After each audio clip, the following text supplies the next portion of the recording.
प्रणाम, नमस्कार। बहुत स्वागत है आपका इस कार्यक्रम में जिसका नाम है हे प्रभु आनंददाता। और एक और नए एपिसोड में आपका हम फिर एक बार स्वागत करते हैं।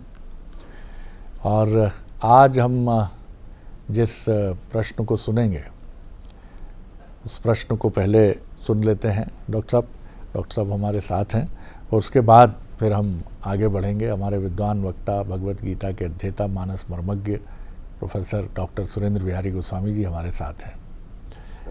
गोस्वामी जी नमस्कार।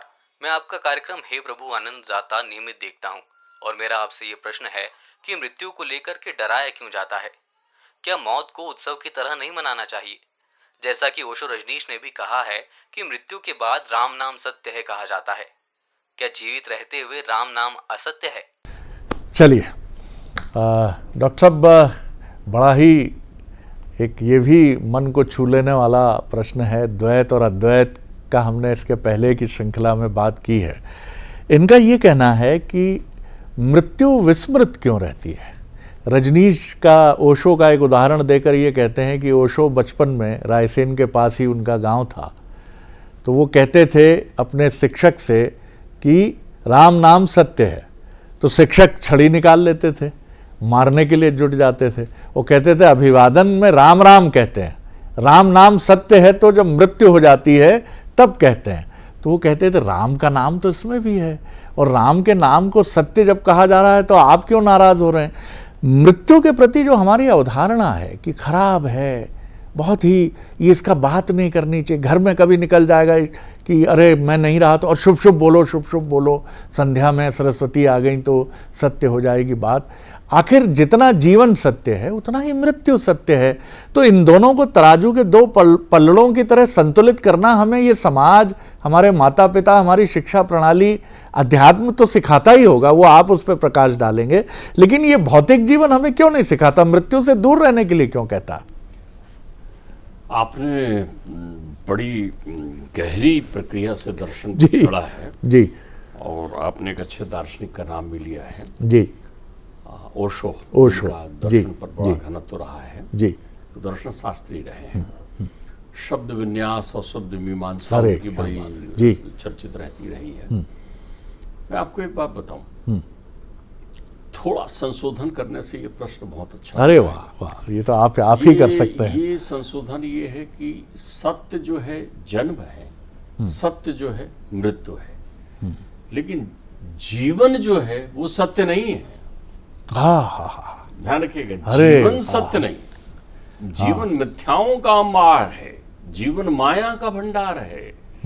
जीवन वो घनत्व है, वो 84 है जिसके बारे में कहा गया है 84 भोगना पड़ेगा, तो जीवन ही 84 है। जीवन 99 है, मृत्यु 1 है, जन्म 0 है। मृत्यु भाई जीवन जो है वो 99 है, मृत्यु 1 है। पूर्णमदः पूर्णमिदं पूर्णात् पूर्णम् उदच्यते। आप पूरा होना चाहते ही नहीं है, आप अधूरे रहना चाहते हैं, इसलिए पूर्णता को भूले रहते हैं।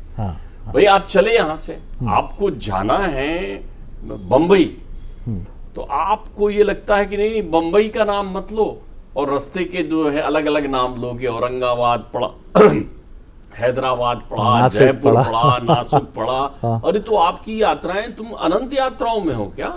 ये तय है कि तुम्हें जाना बंबई है। तो सवाल ये है कि तुम संसार में आए क्यों हो? मृत्यु का वर्ण करने के लिए। तो अगर मृत्यु के स्टेशन पर आपका वो ऐसा पड़ाव है वो आपका, तो आप जीवन पूर्ण नहीं होता ना, इसलिए तो भटकते रहते हो। आप किसी भी स्टेशन में उतार दिए जाते हो। कश्ती उमरे रवां पे सवार बैठे हैं, सवार खाक हैं, बेअख्तियार बैठे हैं। आप देखिए नाव आपकी है नहीं, बैठ गए हो, कश्ती चल रही है, तूफान उठे और आपको नाव, तो आदमी अचानक कहे तूफान से नाव डूबे ना डूबे, जिसकी नाव है वो कहेगा कि उतरो बीच में। ठीक बात। तो तुम कैसे उतरोगे? तैरना तो आता नहीं ना, तो उतरोगे कैसे? तो जो मृत्यु की बात करता है वो तैराक होता है। जो मृत्यु की बात करता है नाव अपनी करता है, बहुत सुंदर सूत्र है। नाव में चलता है वो, किसी दूसरे की नाव में नहीं बैठता। जी जी। मृत्यु परम शाश्वत है। दूसरा क्या है, हम आए हैं यहाँ कला सीखने के लिए। जन्म की कला सीखनी नहीं पड़ती, क्योंकि जन्म जो है कला सीखने के पहले तप है। हमारे यहाँ तो ये भी वर्णन है, आप समझिए गरुड़ पुराण में लिखा है, जब जीव उल्टा लटका हुआ रहता है गर्भ में, उल्टा लटका रहता है जीव, और वहां नाना प्रकार के जल मल मूत्र इत्यादि के घेरों के बीच में, और वो करके बीच में कभी महतारी ने मिर्ची खा लिया तो उसका रस मिलेगा उसको, नाभि के माध्यम से वो पान कर रहा है, और बिल्कुल वो जल में छोटे कीट पतंगों की तरह घूमते रहता है। तब वो एक प्रार्थना करता है, तब उसकी श्रुति स्मृति दोनों रहती है, उसे भान हो जाता है कि उसे कब था, कहाँ था, क्यों था, कैसे था, सबका भान रहता है। जन्म वो पीड़ादायक सफर है जिस सफर के बाद वो विस्मृत हो जाता है, वो जो स्मृति में है वो विस्मृत हो जाता है उस पीड़ा के साथ, और थोड़ी बहुत जो स्मृति है वो संसार के भूल भुलैया जैसी शुरू होता है, उसको जैसी जैसी अन्न मिलता है, रस मिलता है, प्रवेश मिलता है, और विस्मृत होता चला जाता है। जब तक वो बोलना शुरू करता है तब तक तो भूल चुका होता है वो अपने अस्तित्व को। आप एक बात समझिए, तो जन्म तप है। तब किसके लिए? एक कला विधा सीखने के लिए जीवन है। उस कला सीखने पर क्या हो जाओगे? तो मुक्त हो जाओगे। मृत्यु मुक्ति का नाम है। आप बंधन में पड़े रहना चाहते हो। कालो न आता वयमेव याता। किसने कहा कि काल आता है तुमको? जब तुमसे बता दिया गया अब तुम जो है अनादि अखंड अछेद अभेद हो, जिसकी मृत्यु नहीं हो सकती उसका चिंतन नहीं करते, जिसकी मृत्यु हो सकती है उसकी चिंता करते हो, और वही चिंता भय बनती है। तो डॉक्टर साहब, क्या ये समाज का भय है जो हमको मृत्यु के बारे में चर्चा करने से रोकता है? इसकी तो बड़ी चर्चा होनी चाहिए। नहीं, देखिए मैं आपको एक बात बताऊं जी, उसके लिए वो एक बड़ा सीधा शब्द का उपयोग कर देते हैं। वो कह देते हैं अरे भाई वो तो परम सत्य है। आप देखिए श्मशान वैराग्य, हमारे यहाँ तो जो संघार के देवता है वो भस्मी लगाए रहते हैं, शिव जी। कभी हमने इस चीज पर अनुभूति करने का प्रश्न नहीं किया। क्यों? वो संघार के देवता है तुम्हारे हिसाब से, तो विभूति लगा रहते हैं। हमारे यहाँ जो स्मशान की यात्रा में जाता है वो आकर शुद्ध होने के बाद पूजन नहीं करता, क्योंकि वो महापूजा से लौटा है, उसे आनंद सनातन संस्कृति में प्रणाम प्रणाम। जिस दिन व्यक्ति जो है जाता, आपको याद है जिस परिवार में शोक विद्यमान होता है उस परिवार में जब तक शोक की निवृत्ति नहीं होती पूजा नहीं होती। पूजा नहीं होती। क्यों? क्योंकि उसके यहाँ महापूजा विद्यमान है। अद्भुत अद्भुत बात कही। वहां आत्मा साक्षात 13 दिन तक विद्यमान है। तो जहां आत्मा विद्यमान है वहां तो चर्चा आत्मा की करेंगे, और जब भी आप आत्मा की चर्चा करते हैं वो आत्मा गई कहाँ? परमात्मा में। तो हमारी तो कल्पना है, हम तो बोलते हैं स्वर्ग चले गए। अब अर्थात आप चाह रहे हो कि वो फिर से आए। स्वर्ग भी उतने ही काल के लिए है जितने काल निश्चित है। ध्यान रखिएगा, हमारे यहाँ स्वर्ग का काल भी उतनी देर के लिए है जितनी देर में वो आए। हमारे इस मामले में इस प्रकरण में सुनिश्चित नहीं होता तो पुरंदर ही हमेशा इंद्र होते हैं ना। इसीलिए इंद्र बदलते हर समय पुरंदर थोड़ी इंद्र है। आगामी इंद्र जो है हमारे वो बलि होंगे जो सुतल लोक में वास कर रहे हैं। जब 100 अश्वमेध यज्ञ और तप पूर्ण हो जाता है, परमात्मा के दर्शन हो जाते हैं। कभी त्रिशिक थे, त्रिशिक उस समय इंद्र थे जब गजेंद्र को मुक्त किया गया, तब वो इंद्र थे। तो अलग अलग मनवंतर में अलग अलग इंद्र होते हैं। देवताओं की भी उम्र होती है। मनवंतर बीतती तो क्या देवता अजर अमर अनादि थोड़ी। अग्नि एक पद है, आज आप अग्नि देवता हो, कल दूसरे अग्नि देवता होंगे।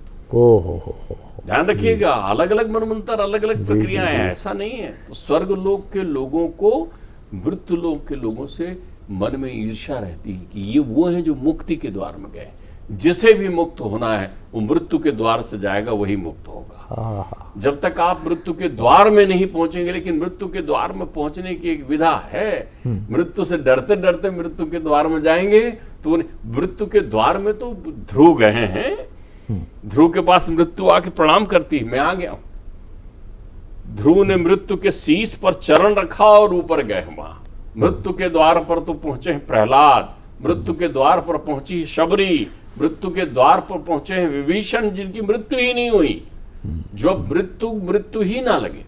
ध्यान रखिएगा, ये वो प्रक्रियाएं हैं, कला है। अब इस कला को सिखाने के लिए हमारे यहाँ एक सूत्र बनाया गया। हमारे यहाँ संतों ने कहा राम नाम सत्य है, सच्चिदानंद रूपाय, विश्वोत्पत्त्यादि हेतवे, तापत्रय विनाशाय, श्री कृष्णाय वयम नुमा। भागवत का पहला श्लोक। सच्चित्तानंद का स्वरूप है, उद्भव स्थित संहार का प्रतीक है, एक नाम, एक स्वरूप, परमानंद का स्वरूप है, वही परम सत्य है। और मृत्यु परम सत्य है। तो जब मृत्यु परम सत्य है तो याद दिलाया गया राम नाम सत्य है। तो राम नाम सत्य है, ये उद्बोधन आप ये समझिए, क्या उस निर्जीव काया को सुना रहे हैं क्या? जिसे लेकर जा रहे हैं वो तो सुन नहीं रही, वो तो देख नहीं रही। हाँ। तो किसे बता रहे हैं? वो कह रहे हैं ये संसार की झूठी माया है।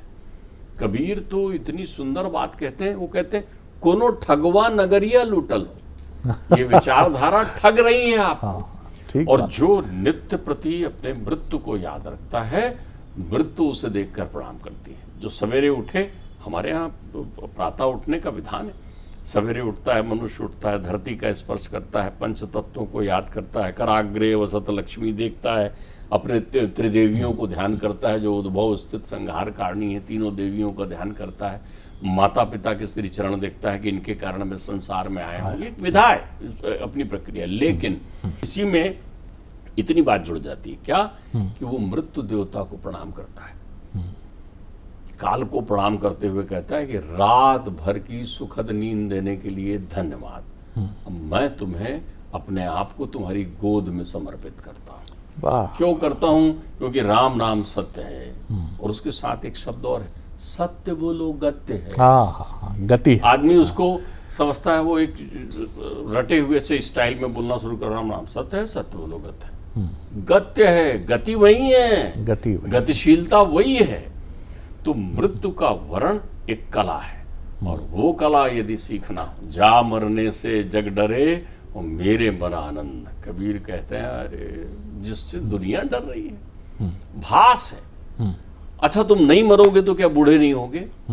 तुम नहीं मरोगे तो क्या तुम शिशु से जवान नहीं होगे? तुम नहीं मरोगे तो क्या तुम्हारे आंखों में देखने की दिव्य दृष्टि कम नहीं होगी? क्या तुम्हारे कान सुनाई नहीं पड़ेंगे? क्या एक समय तो वो भी आता है ना, जब आप मृत्यु की खुद कल्पना करते हो, भगवान इससे अच्छा तो उठा ले। तो अच्छा वही है ना, मतलब उठा कौन रहा है? सही बात, भगवान। जब भगवान की गोद में जाने की बारी आती है तो संसार के नीचे वो खाई में गिरना चाहते हो, पीछे हटते हो, तुम्हें उठाना चाहता है। लेकिन मृत्यु वही जो सहज समाधि की तरह आपको प्राप्त हो, सहज समाधि। जा मरने से जग डरे और मेरे मन आनंद। और वो कहते हैं, कब ये देह त्यागूं और प्राप्त करूं परम पूर्णानंद, परमम पूर्णानंद। जो परमानंद है, मैं रोज सोचता हूं परमात्मा की, तुमने कह रखा है कि राम नाम सत्य है, सत्य से मिलोगे। जीवन का परम सत्य जिसे देखना है, ईश्वरत्व का जो विखंडन करते हैं, अहंकार में जो तने रहते हैं, धन की मायाओं में जो जकड़े रहते हैं, उन्हें भी भस्मी लगाने वाले शिव की आराधना करना चाहिए। और नहीं तो मॉर्निंग वॉक या इवनिंग वॉक करते हुए एक बार स्मशान के पास से गुजरना जरूर चाहिए, क्योंकि उससे वैराग्य उत्पन्न होगा। उस वैराग्य को थाम नहीं पाते, इसलिए नाम देते हैं स्मशान वैराग्य। आप देखिए, सबसे सुंदरतम चर्चा कहाँ करता है मनुष्य? अच्छे से अच्छा अबोला आदमी भी, कम बोलने वाला भी, विद्वान भी और कम अक्ल भी, बड़ी बड़ी विद्वता की बात कहाँ करता है? आप देखिए, आप किसी के मृत्यु यात्रा में शामिल हुई, शव यात्रा में, और जाकर चुपचाप बैठ जाइए, मौन, अगल बगल वालों को सुनिए। पहले वो संसारिक बातें करते रहेंगे, लेकिन जैसे धीरे धीरे काठी सजने का कामकाज शुरू होगा, अग्नि देने का कामकाज शुरू होगा, पंच तत्वों को, पंच चीजें वापस कर रहे हैं अपन। जल से कह रहे हैं तू अपना ले जा, वायु से कह रहे हैं तू अपना ले जा, ध्यान रखिएगा, अग्नि से कह रहे हैं तुम अपना ले जाओ, आकाश से कह रहे हैं तुम अनंतता ले जाओ। पांचों तत्वों से बनी इस शरीर को 5 तत्वों में विसर्जित कर रहे हैं। पर वहां चर्चा सुनिए, कल ही मिले थे, ये हुआ था, वो हुआ था तमाम, लेकिन थोड़ा पल ठिठकेगा। जैसे ही अग्नि प्रज्वलित होगी, उसके अंतर चित्त में उसका मन कुछ पल के लिए निर्मल होगा, और वो कहेगा, संसार स्वप्नम तज मोह निद्रा, कोई साथ नहीं जाता भैया, सब यहीं छोड़ जाना है भैया। किसको छोड़ जाना है? जो था नहीं लेकिन तुमने ले लिया था। हम डरते इसलिए हैं कि वहां बैंक बैलेंस 0 है, यहाँ बैंक बैलेंस करके रखा है जिससे छोड़ जाना है, इसलिए हम डरते हैं। शरद जी, वहां का बैंक बैलेंस तो आपके मनुष्य बनाकर भेजने के कारण सत्कर्मों से भरेगा ना। तो आपने तो ये काम क्रोध लोभ मद मोह में यहाँ की तिजोरियां सूटकेस तैयार है। एक जन क्या मैं गया, अरे बात मैं आपसे गोस्वामी जी आप आ गए हैं इसलिए रुक गया हूँ 1-2 मिनट के लिए, मुझे आज ये जाना है, शाम को ही लौटा हूँ लंदन से और आज जा रहा हूँ बम्बई और परसों वहाँ जाना है और यहाँ मेरे घर में तो सूटकेस तैयार ही रहता है। मैंने कहा भाई साहब सूटकेस तैयार रहता है आपका, लेकिन जहाँ आपको जाना ही है अपने घर जाने का सूटकेस आपने सजाया क्या? बोले घर में तो हूँ। मैंने कहा ये इसमें तो पिताजी भी थे, इसमें तो पिताजी भी थे, पिताजी भी थे, आप हो, आप भी थे, हो जाओगे। मैंने कहा ये होटल है, सराय है, मुसाफिर खाना है, अपने घर जाना है ना, उसके लिए सूटकेस जमाया क्या? उसकी तैयारी है क्या? क्योंकि वहां से तो बुलावा भी नहीं आता ना वहां से आने के पहले मैसेज आता है, ना वहां जाने के बाद खबर आती है कि मैं पहुंच गया। ध्यान रखिएगा, वो गली है जिस गली को आप भूल गए हैं। आप बोलते हैं पता नहीं दुनिया के बाद जाते कहाँ है, अरे उसकी गोद में थे, वो खिला रहा था ना। तुमने अपने पुण्यात्मक कर्म प्रभाव से कहा कि नहीं मेरे को नीचे जाना है, एक बार फिर जा, फिर लटक। आचार्य शंकर कहते हैं पुनरप जन्मम पुनरप मरणम पुनरप जठरी जठरे शरणम भज गोविंदम गोविंदम भज मुड़ुमते। और वो याद भी दिलाते हैं उस भय के लिए। वो साथ में कहते हैं अंगम गलितम पलितम मुंडम दसन विहीनम जातम तुंडम वृद्धो याति ग्रहत्व दंडम और तदपि न मुंचती आशा पिंड। तो जो आशावान लोग हैं उन्हें मृत्यु से भय होता है, लेकिन जहां आशाएं दुराशाओं के स्वरूप में नहीं हैं, जो जानते हैं कि जीवन सत्कर्म के लिए है, वो मृत्यु को आनंद मानकर दुदुम्भी बजाते हैं और वो कहते हैं मैं चल रहा हूँ। आप संसार में कितने दिन रहे महत्व भूल जाइए, तो शरीर की अवस्था है, आत्मा की नहीं। आप कैसे रहे संसार में, क्या घूमने का आनंद लिया? क्या यही वजह है डॉक्टर साहब कि हमारी सनातन परंपरा में मृत्यु को उत्सव की संज्ञा भी दी गई है? हमारे यहाँ संज्ञा नहीं दी गई है, मृत्यु उत्सव ही है। उत्सव ही है। जब एक मनुष्य अपनी मृत्यु को सत्कर्म करते हुए प्राप्त करता है तो देवलोक से आकर देवता भी दुदुम्भी बजाते हैं। ये वर्णन है। वो कहते हैं आहा एक मनुष्य आ रहा है, पशु को होत पनैया और नर को कछु नहीं होए, और जो नर कछु करनी करे नर से नारायण होए। तो नारायणत्व को प्राप्त करने जा रहा है। देखिए आत्मा का परमात्मा में समाहित हो जाना वैसे ही है जैसे बूंद का समुद्र बन जाना है। बहुत सुंदर ये है। बड़ा अच्छा लिखा है उन्होंने, ओशो ने। तो बचपन में पढ़ा था मैंने, लेकिन उन्होंने कबीर का एक दोहा लिया, और कबीर का दोहा मैं तो उसको गीता से कहता हूँ। बूंद जब समुद्र में देखिए बहुत छोटा सा है गणना, ये बूंद पानी की और ये समुद्र में गिरा तो अब समुद्र बन गया। फिर ये समुद्र से वाष्प उठा और वाष्प उठ के फिर बूंद बन गया, फिर वही समुद्र में समा गया। तो साहेब कबीर इसके लिए कहते हैं हेरत हेरत हे सखी और हेरत गयो हेराए, और बूंद समानी समुद्र में और तू कत हेरी जाए। मृत्यु एक बूंद को मीठे सागर में समाहित करने की कला है। वाह वाह डॉक्टर साहब, क्या शेष रह जाता है इसके बाद। याद आती है एक फिल्म, डॉक्टर साहब ने एक शब्द का प्रयोग किया, आनंद। आनंद एक क्लासिक फिल्म है, नई पीढ़ी देखे इसको जहाँ भी उसको जिस प्लेटफॉर्म पे मिले। आनंद एक ऐसे किरदार की फिल्म है जो राजेश खन्ना ने निभाया था, जो अपनी मृत्यु का उत्सव मनाता है। कैंसर, मृत्यु की घोषणा हो चुकी है, और एक जगह जो अमिताभ बच्चन डॉक्टर के किरदार में हैं, वो डांट के कहते हैं, उन्हें लगता है शायद इस व्यक्ति को नहीं मालूम है कि इसकी मृत्यु होने वाली है। वो कहते हैं तुम्हें मालूम है तुम्हें क्या है? तो बड़े संजीदा होकर बड़े भोले चेहरे से राजेश खन्ना कहते हैं कि मुझे ये बीमारी है और मैं ज़्यादा से ज़्यादा 6 महीने में मर जाऊं, लेकिन बाबू मोशाय इसमें उदास होने की क्या बात है, इसमें परेशान होने की क्या बात है, मैं तो हर दिन आनंद की तरह मनाता हूं। और इसीलिए उस व्यक्ति का, उस किरदार का नाम था फिल्म में आनंद। तो मृत्यु आनंद है, मृत्यु मुक्ति है, मृत्यु मोक्ष है, जिसके लिए देवता भी लालायित रहते हैं। तो ये दुनिया जो डराने का ही काम करती है और सत्य से दूर करने के लिए ही इस माया लोक या मैट्रिक्स की रचना की गई है कि आप कभी ईश्वर की तरह अभिमुख ना हो पाएं। बहुत लड़ें आप, लेकिन डॉक्टर साहब ने आज अद्भुत व्याख्या की है, बड़ा आनंद आया डॉक्टर साहब। अगले एपिसोड में, नए एपिसोड में एक और विषय लेकर उपस्थित होंगे। नमस्कार।